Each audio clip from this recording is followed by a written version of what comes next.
In our last class, we learned something about the 6 darshanas, the so-called points of view or schools of philosophy, and the 2 itihasas, histories. And our discussion of the itihasas led us to the Mahabharata and then to the great Bhagavad-Gita. As we heard, the Bhagavad-Gita happens to be the most important and the most popular discourse on the Vedic religion. It is embedded in one of the 18 books of the Mahabharata, which is 100,000 verse long. And of those 100,000 verses, Bhagavad Gita makes only 700. But in spite of its comparative short length, its importance is so great that it always demands special treatment. And the importance is due both to its context and its contents.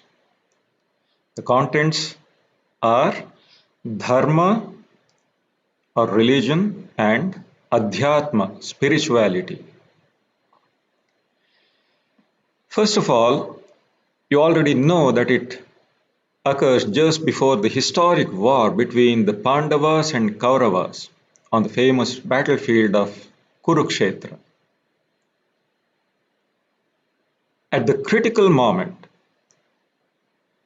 when Arjuna sees his own people standing up against him, he loses heart. He is tempted to abandon his duty as a prince, as a royal. His duty is to uphold dharma, righteousness, fairness, justice. But had he left the warfield, of course, as I said last time itself, the war would have ended before it began. But then evil would have won. And this was what Krishna prevented. Krishna discusses with Arjuna the moral and metaphysical implications of all human duties, the consequences of our actions. And in the process, he removes Arjuna's doubts and makes him perform the task before him dispassionately and fearlessly. The second reason for the Gita's importance is that this short work gives in a nutshell all the philosophical doctrines, all the ethical teachings that are to be found in the Upanishads. You probably already know that famous verse which compares the Upanishads to the cows, Krishna to a cowherd, Arjuna to a calf, and the Gita to the milk. Just as the Upanishads contain the cream of the Vedas, the Gita contains the cream of the Upanishads themselves. That is why the great Shankaracharya calls the Bhagavad-Gita Samasta Vedartha Sara Sangraha Bhutam. That means that which contains the quintessence of the entire Vedic teaching. This is how Shankaracharya describes the Bhagavad-Gita. In fact, being the essence of the Upanishads, the Gita is considered as important as the Upanishads themselves. It is also given the status of a Shruti for that matter. And throughout his teaching, Krishna shows a profound knowledge of the human heart, its hopes, its needs, its doubts and difficulties, and its trials, temptations. So his teaching aims at producing a type of character that is the loftiest that the Hindu imagination has ever conceived. The ideal yogi of the Gita is like Krishna himself. The yogi is both a person of contemplation and a person of action. He is a practical mystic. He is somebody whose mind soars above the clouds, but whose feet stand firmly on the ground. Somebody whose heart is at peace in solitude, but at the same time, whose hands are active in society. This is the picture that we get of Krishna the yogi, especially from Swami Vivekananda's lectures on Krishna and the Gita.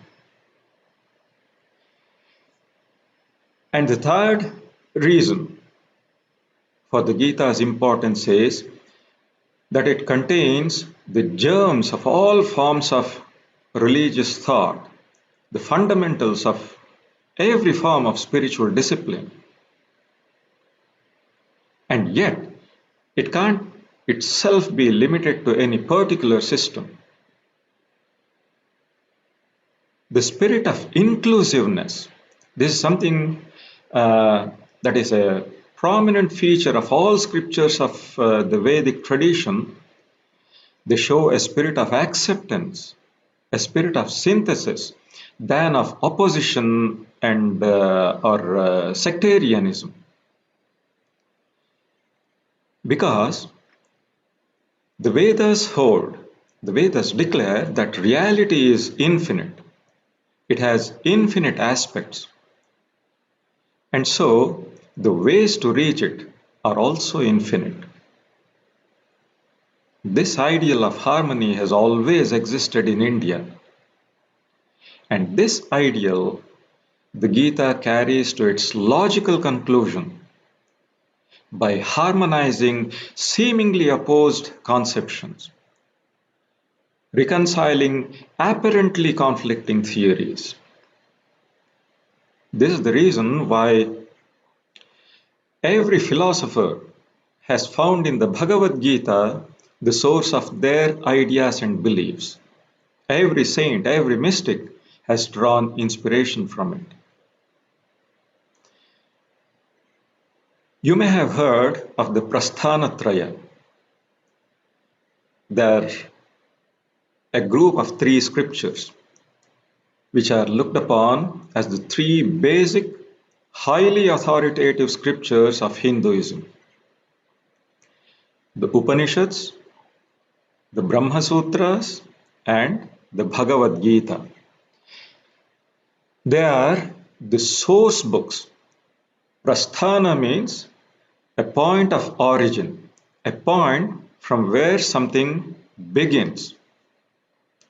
That is why these 3 books are called the source books that constitute the foundations of Vedanta.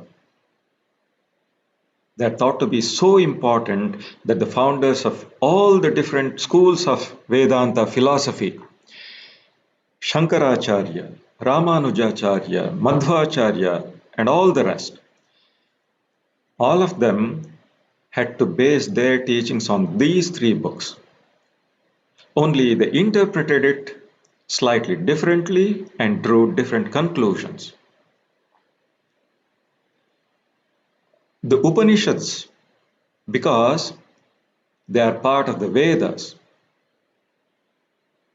the Upanishads are called Shruti Prasthana, the foundation of revelation. We are talking about the Prasthanatraya as the foundations of Vedic religion.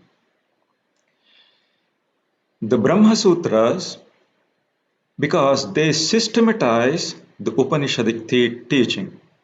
Because of this, they are known as the Yukti Prasthana, or the foundation of reason. And the Gita, because it occurs in the Mahabharata, which happens to be a Smriti, the Gita is called the Smriti Prasthana, the foundation of tradition. So the foundation of Vedic religion is made up of revelation, reason, and tradition. But the Gita has another name which is quite significant. It is called the Sadhana Prasthana, the foundation of practice, because the main emphasis of the Bhagavad-Gita is on the practical aspect of the Vedic teaching, of how religion and spirituality can be practiced. It shows how one may practice the teachings of the Vedas and the Upanishads in everyday life. So, in a manner of saying, the Prasthanatraya's answer the what, why, and how of the entire Vedic Dharma. Revelation talks about the what, reason takes care of the why, and practice tells us how. So that is why these are called the Prasthanatrayas, the foundation scriptures. Now we come to our last set of scriptures, that is the Agamas and Tantras. If you remember, we had 6 classes of scriptures, and these 2 form the last. The word Agama means any text handed down and fixed by tradition. But generally, it is used to denote a class of sectarian scriptures, if I may use the expression, because they deal with the worship of a particular aspect of God, and they prescribe extremely detailed courses of discipline, mainly ritualistic worship. So in this sense, they are compared to the Upanishads, they are rather narrow in their outlook. But on the other hand, they are intensely practice-oriented. And just like the Upanishads and the Puranas, the Agamas are also many in number. They are divided into 3 main groups, and that division is according to the aspect or the form of God that they worship, either Vishnu or Shiva or Shakti. It is these 3 groups that have given rise to the 3 main branches of popular Hinduism: Vaishnavism, Shaktism, and Shaivism. The Vaishnava Agamas, the main Vaishnava Agamas are 6. They are also called Pancharatra Samhitas, and these Vaishnava Agamas glorify Vishnu as God. The main Shaiva Agamas are 28 in number. They gave rise to an important school of philosophy by themselves, the Shaiva Siddhanta, and they glorify Shiva as God. Then the Shakta Agamas, which are the famous Tantras, 64 of them, 64 Tantras that glorify Shakti, the primordial cosmic energy looked upon as the divine mother of the universe. They glorify Shakti as the supreme. Now I said, these Agamas and Tantras are highly practice-oriented. In what way? Each of them consists of 4 sections: philosophy, mental and spiritual discipline, religious practice, that is, festivals, vows, and such other things. And lastly, rules for temple and image construction. These 4: philosophy, spiritual practice, religious observances, and temple and image construction. Of course, they go into extremely detailed,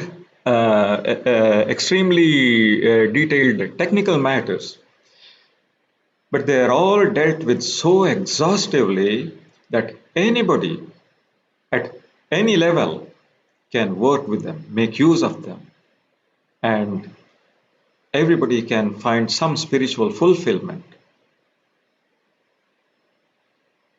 It may surprise many of you, but this wonderful mass of devotional poetry that we all find so inspiring and uplifting. I mean, the prayers and hymns, bhajans, kirtans, not only in Sanskrit, but also in all other regional languages of India. All this form part of the Agamas and Tantras. Many people don't know this. This shows how effective these scriptures are, even though they are auxiliary scriptures, how successful they have been in bringing religion and spirituality home to the hearts of people. As a matter of fact, they claim to present easier ways of approaching the divine, which is more suited to our age, to this age of Kali Yuga.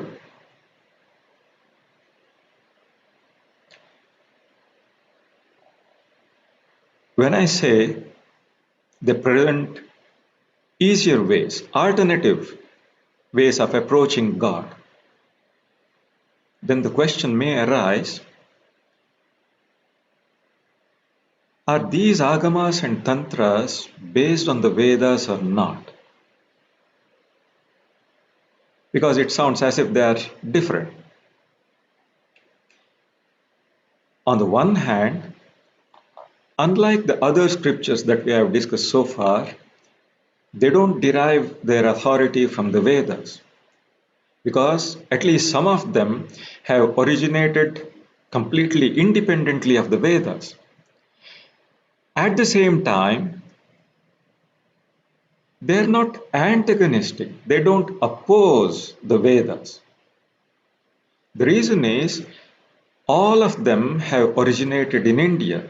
They have all been developed in India, and at some time during their development, these different streams did enter the mainstream of Vedic Dharma. They did come under the influence of the Vedas.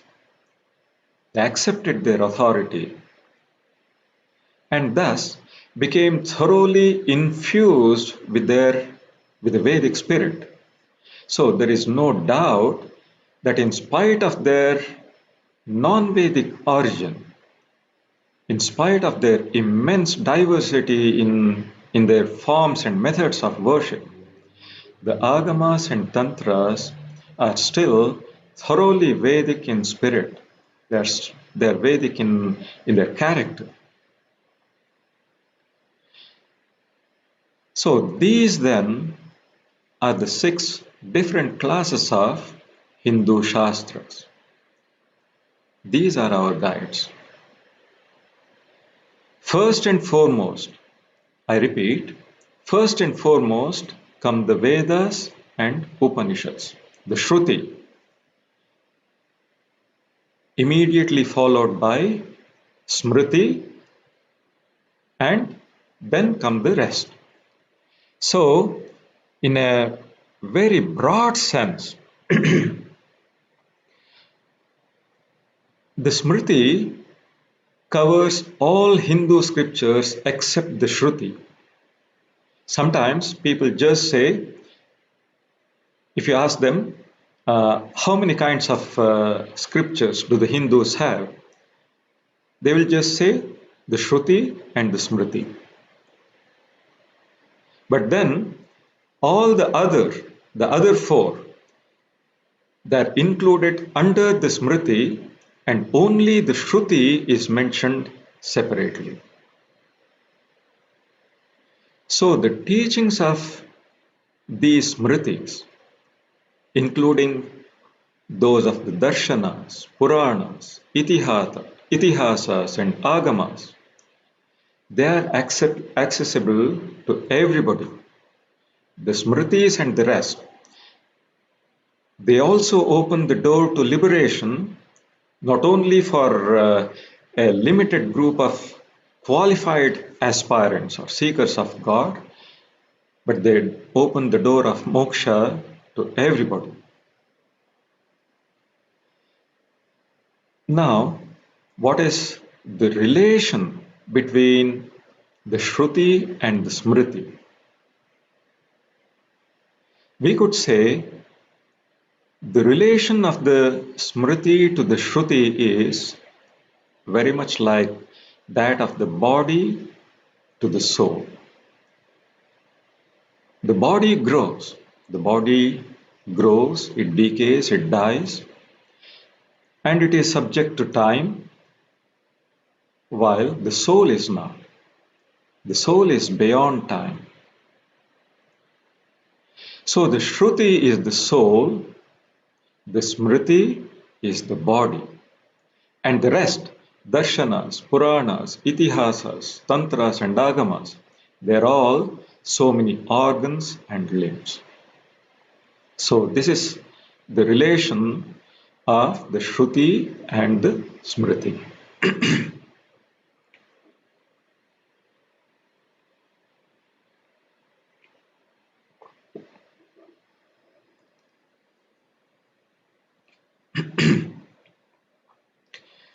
So the Veda, as the infinite and eternal knowledge of God, knowledge of the ultimate reality, that reigns supreme above everything, above even incarnations of God themselves.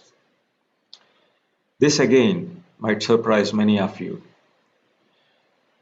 Shankaracharya says in his introduction to the Bhagavad-Gita, to his commentary on the Bhagavad-Gita, the Lord came down, descended on earth as Krishna in order to rescue the Vedic Dharma. Shankaracharya does not say that Vishnu came down as Krishna in order to propagate his own Dharma. It was in order to rescue and propagate the Vedic Dharma that God incarnates himself. And Swami Vivekananda says something very, very, very beautiful. He says that you obey your religion is not because it came through the authority of a sage. That is not the reason why you follow a particular religion, because it came from the authority of a sage. No, not even of an incarnation. Krishna is not the authority of the Veda, but the Veda is the authority of Krishna himself. These may sound like very bold words, but that is the truth.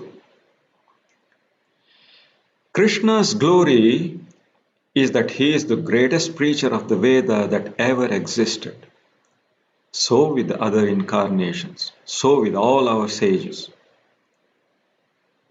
I'll repeat it once again, that you obey your religion is not because it came through the authority of a sage. No, not even of an incarnation. Krishna is not the authority of the Veda, but the Veda is the authority of Krishna himself. His glory is that he is the greatest preacher of the Veda that ever existed. So with the other incarnations, So with all our sages. All that is necessary for the perfection of the soul and for the attaining of freedom is already there in the Veda. This is Swami Vivekananda speaking. You cannot find anything new. You can't go beyond a perfect unity, and this has already been reached there in the Vedas, and it is impossible to go beyond that unity. Religious knowledge became complete when Tattvam Asi was discovered, and that was in the Veda. What remained was the guidance of people from time to time, according to time and place, according to different circumstances and environments. People had to be guided along old paths, and for this, the great teachers came, the great sages. So, all that is necessary for our self-realization or for our attainment of moksha, Swamiji says, has already been said in the Vedas, and nothing more can be said. When the rishis have already talked about some reality that happens to be infinite and eternal and perfect, then there is nothing else that could be added. You can't find anything new. You can't go beyond a perfect unity. This has already been reached there, and it is impossible to go beyond that unity.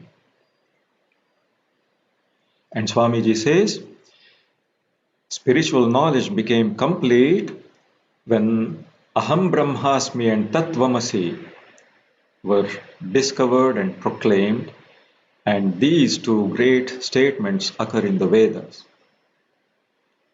So, the task that remained was to guide people along the same old path, but adjusting it according to circumstances, according to the needs of the people, according to the prevailing environment.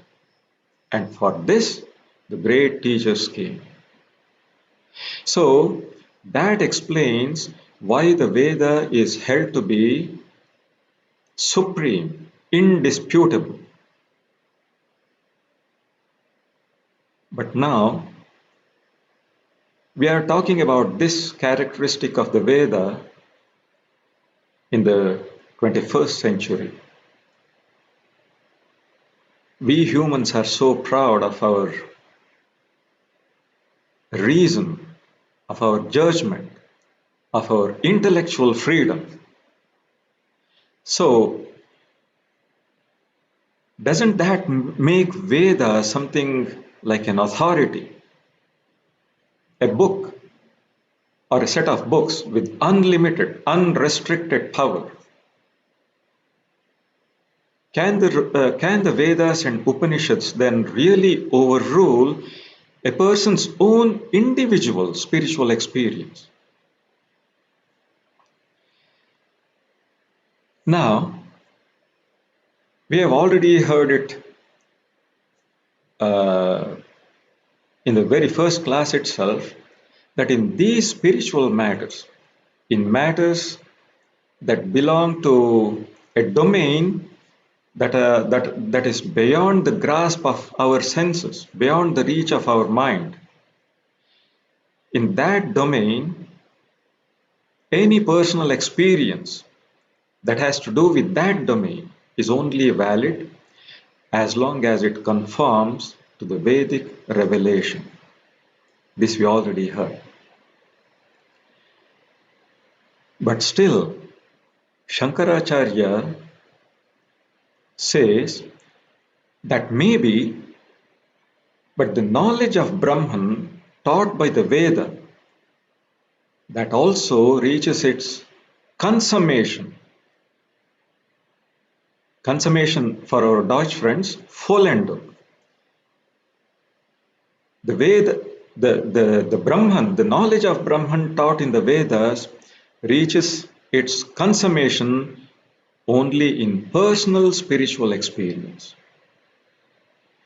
The ultimate ground of religious belief, of course, cannot be any authority. It can't be just tradition, nor can it rest on a piece of historical evidence or on the words of some individual, however great.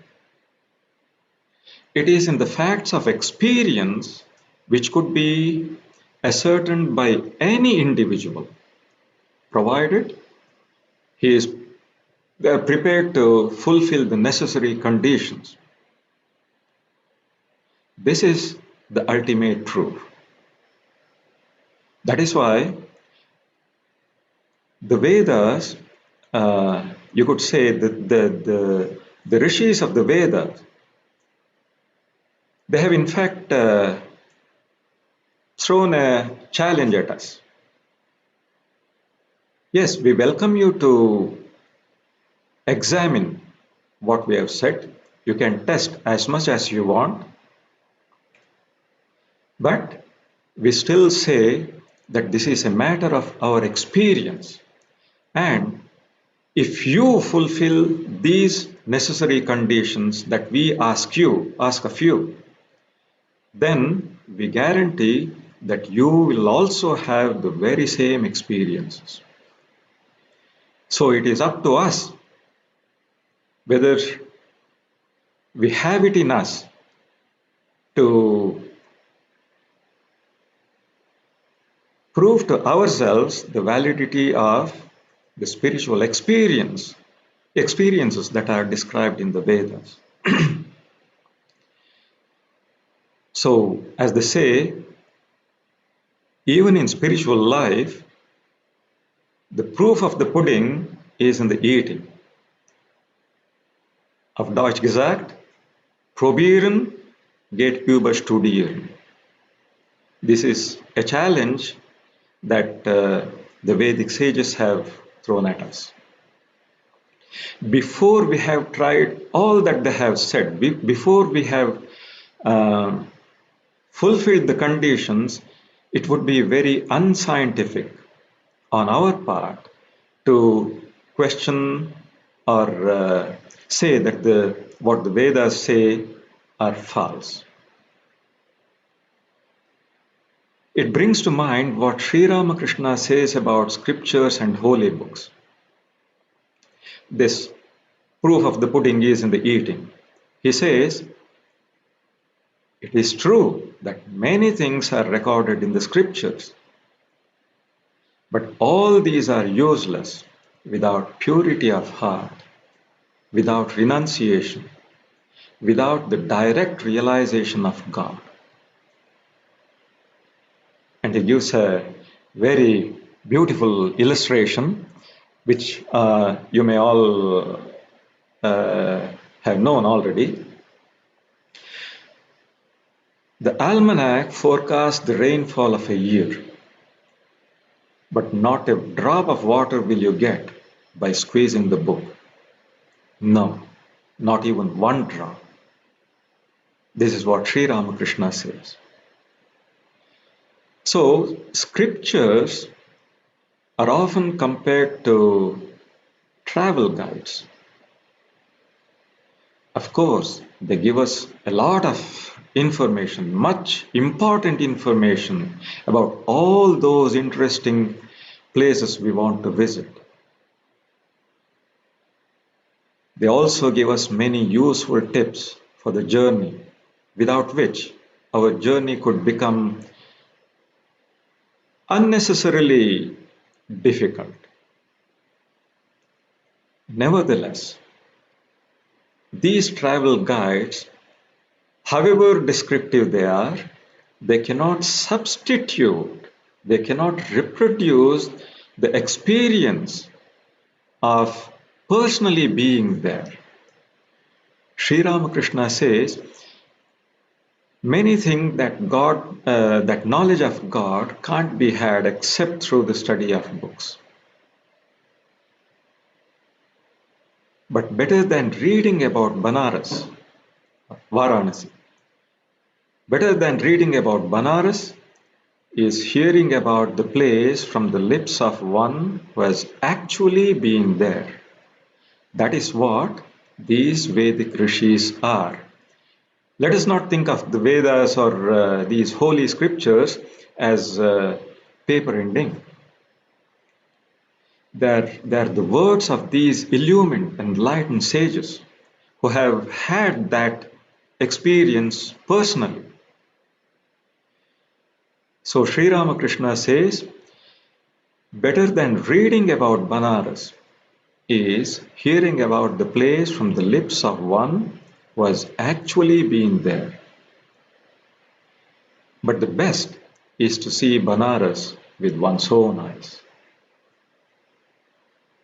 So the scriptures may tell us a lot, and everything they say may be true, but they can never replace direct spiritual experience. At best, however well versed we may be in the Vedas and Vedanta, the scriptures, as we heard in the very first class, they can only be theoretical duplicates. They can never be the real thing. That is why, according to Vedanta, just as personal experience has always to be validated by the Vedas, the truth of the Veda has also to be tested and verified in personal experience. I repeat, just as personal experience has always to be validated by the Veda, the truth of the Veda has also to be tested and verified in personal experience. In a genuine spiritual experience, these two always tally. That is why in his Raja Yoga, Swami Vivekananda says there is nothing mysterious about Raja Yoga, about spiritual life. Just now, we may not know many things may appear hidden from us, but yoga is a way of preparing ourselves, of enabling ourselves to get those abilities for ourselves so that we can see things for ourselves.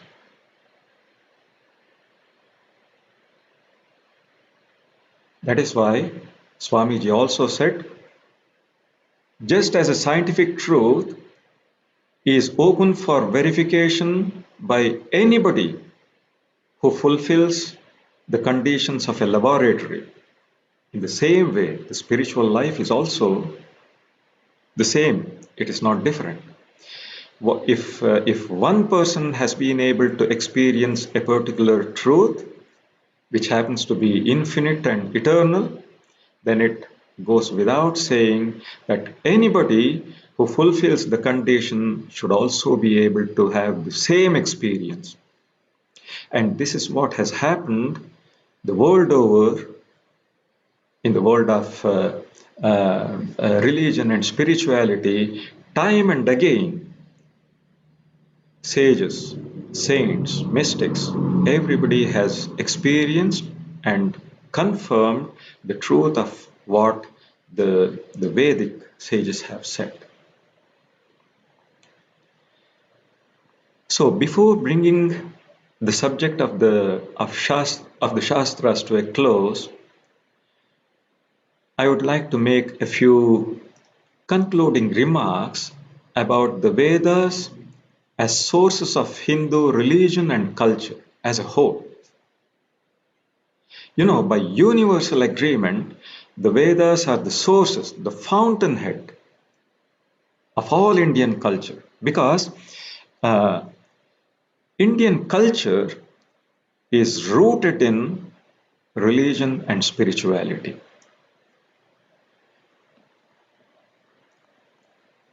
So I'll just list the components of Indian culture, and you can see for yourself how they have all sprung out of the Vedas.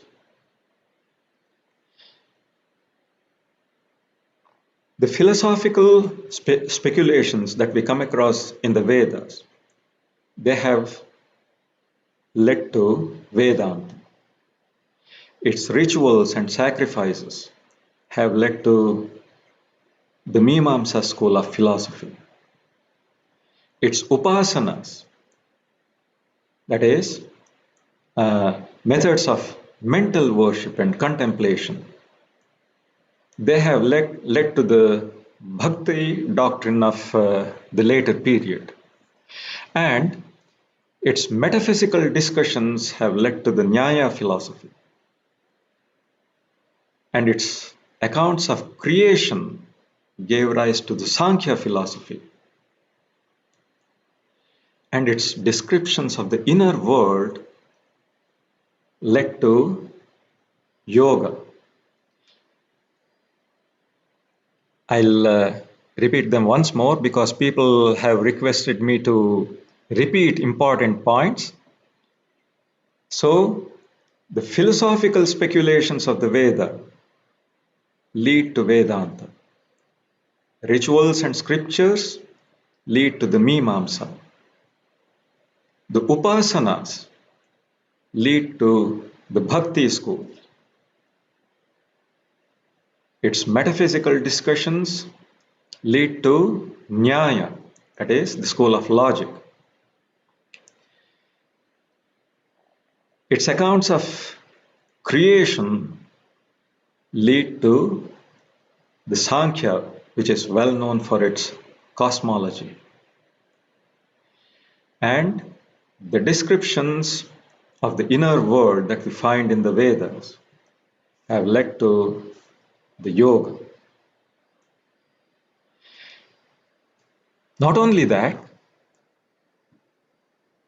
we also come across names of many gods, sages, kings. All these characters, they are the starting points of the Puranas and Itihasas.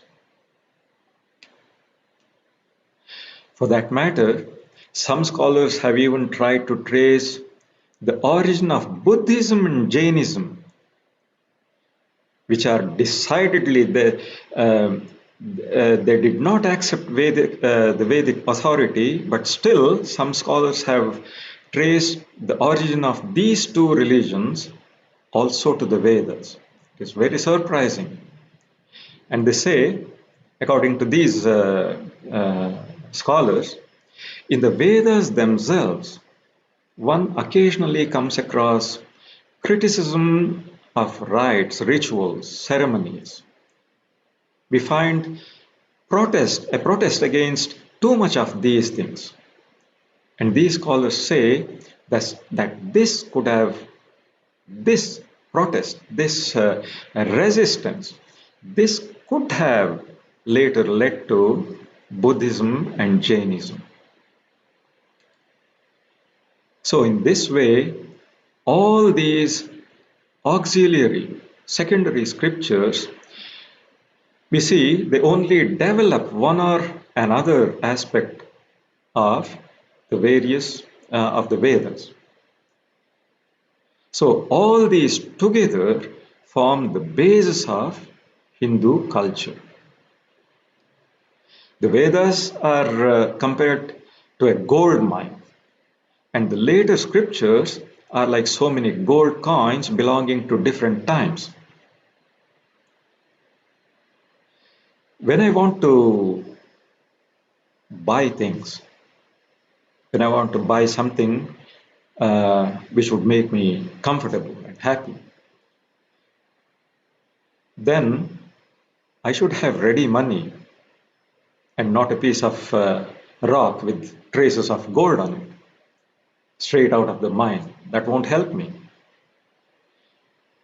Of course, every gold coin has come from the mine, but each of them has undergone much processing before it could be used. The ore has been smelted, the dross has been removed, the metal has been refined, put into molds, and then finally stamped. in exactly the same way, the golden truths of the Vedas has been refined by the wisdom of the different ages and presented to us in a useful form in later scriptures.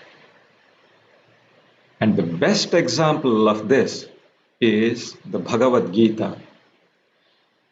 That is the reason why many teachers, many Vedanta teachers usually recommend to their students the Gita rather than the Upanishads. The Gita is only a Smriti and the Upanishads are Shruti. But still, as I said, because of its content, the Gita has been raised to the level of a Shruti, of an Upanishad.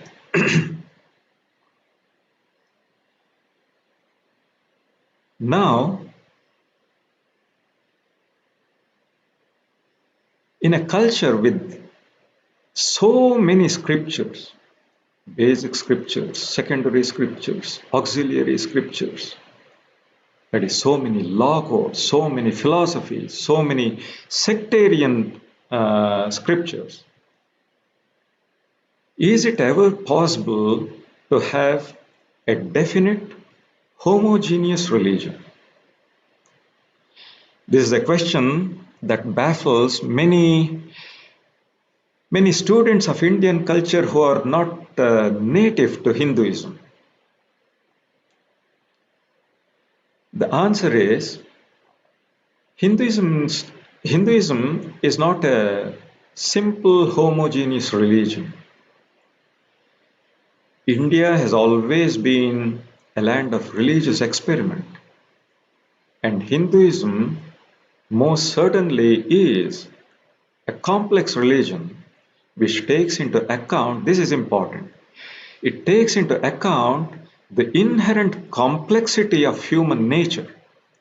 No human mind is simple. We are all complex beings. That is why Swami Vivekananda observes in one of his Karma Yoga lectures, he says, unity in variety is the plan of creation. Unity in variety is the plan of creation.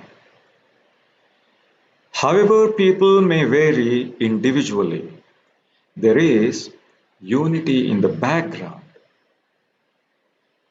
The different individual characters and classes of people are natural variations in creation.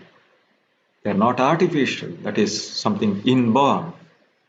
The different individual characters and classes of people are natural variations in creation. Hence, we ought not to judge them by the same standard or put the same ideal before them. Such a course creates only an unnatural struggle, and the result is that people begin to hate themselves, because most people won't be able to reach that highest ideal that every religion places before them all of a sudden. So the result is that people begin to hate themselves and are hindered from becoming religious and good, because they're likely to give up all hope of becoming religious or spiritual. So Swamiji says, our duty is to encourage everyone in their struggle to live up to their own highest ideal. That means everybody has his own ideal. His master Sri Ramakrishna said, as many minds, so many paths. So everybody, there's nothing wrong in having one's own ideal. So Swamiji says, let them live up to their own ideal, but at the same time strive to make that ideal as near as possible to the truth. In this, others have to encourage them. Otherwise, teachers of religion themselves do a very big disservice to religion by discouraging people from, from the higher aspects of spiritual life. By making them feel impure and sinful, they're actually doing a disservice instead of service. So, Hinduism is an immense, comprehensive religious philosophical system in which almost every conceivable human temperament, every conceivable taste, tendency, there's no question of highest and lowest. Everybody has a place, from the highest to the lowest. But everybody, every temperament is given its proper place.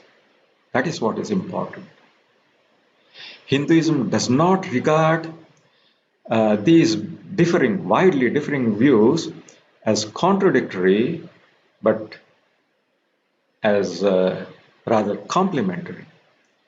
It blends all these differences into one harmonious synthesis where, as Swamiji says, the central principle is unity in diversity. If we study the history of the Vedic Dharma, you can see that Hinduism has never tried to force all minds into one and the same groove. It frankly and openly recognizes the different types and levels of character that exist in any community. In fact, Hindus even consider it a sin, a blasphemy against God, to say that any religion is false or wrong.